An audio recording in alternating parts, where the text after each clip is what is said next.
The whole concept of, we referred to it then as a mega center.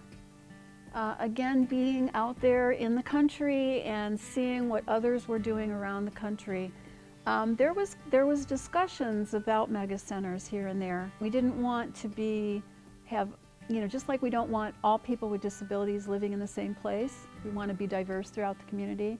The concept was the same about bringing a bunch of disability organizations into one facility. Were we segregating ourselves, basically, the way we talk about segregated housing? Were we doing that ourselves? That was a tough thing to get beyond. The other was when we started talking to other organizations who were like-minded, who shared our philosophy. We wanted diversity in the types of organizations who would be in what we were still referring to as the mega center back then. And we wanted to be sure that it was diverse in different types of organizations. So we had us as the Center for Independent Living, we had the Center for Disability Law. We looked at other organizations that might bring some diversity to the to the campus. And so we started having meetings with the boards of directors and the executive directors of several of the agencies around. And they were concerned about their autonomy. They were afraid that they would get swallowed up by ABLE. Because we were the big kid on the block, it was obviously going to be our facility, and so would we just kind of make them look like these little orphans that were, just happened to be living there. And so that was a sell, but Phil was negotiating all that at that time. He was the one who figured out how to manage all the financing, and he can tell you more about how that happened. But the rest is history, of course. We started to build this beautiful facility. But Susan was the one that was really driving it at that time. And she did, I was the chair of the board at the time, and Susan wanted a group of us to go have lunch together. And we talked about this grand idea of a multi-tenant disability services campus. And that was sort of, we had the lunch and we went on our way, and that idea just kind of sat for a while. It's both ABLE's past and its future.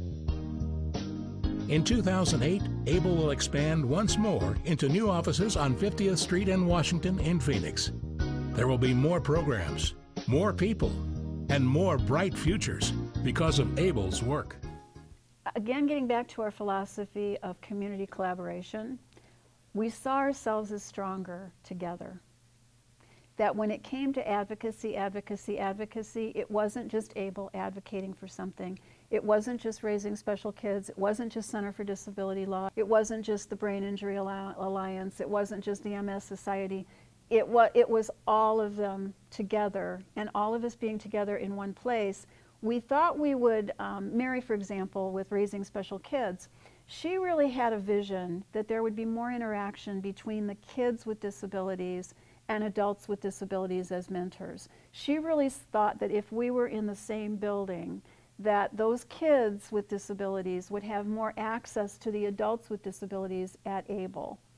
And that applied to everybody. So it was that more interaction between consumers. You see that in a number of events that happen here on the campus all year long. And those are all a collaboration among the different organizations that live here.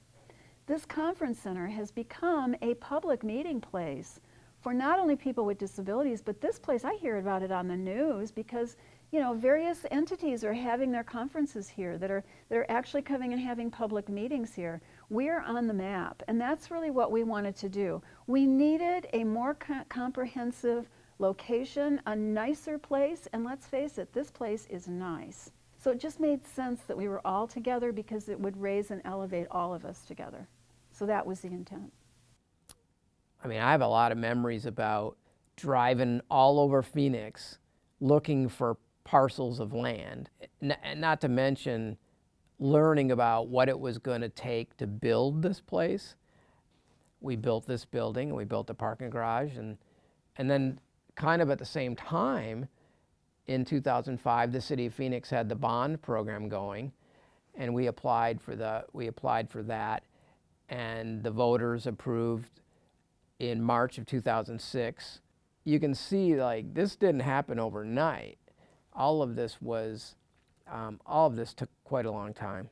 I know there was one instance where we had a staff meeting, and I made a comment to all the staff that what we do has nothing to do with this building. It's great, it's a pretty building, we intended it to inspire, and the beauty of the building and the accessibility of the building. But other than that, I wanted staff to know, hey, this organization's not about a building.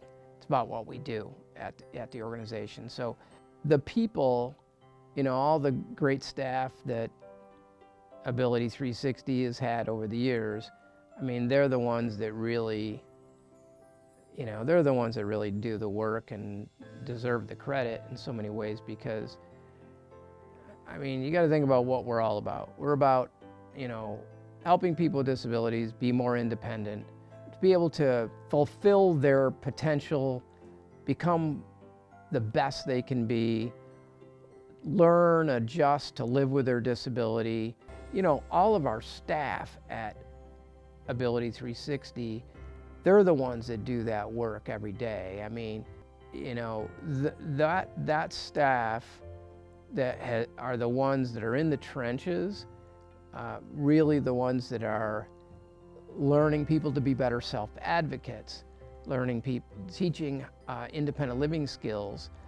I mean, they're the ones that are really making it happen for the people that we serve. I'm always amazed at how great our staff have been, and how well they work with our community and our consumers, and they're the ones that we wouldn't be anything without them.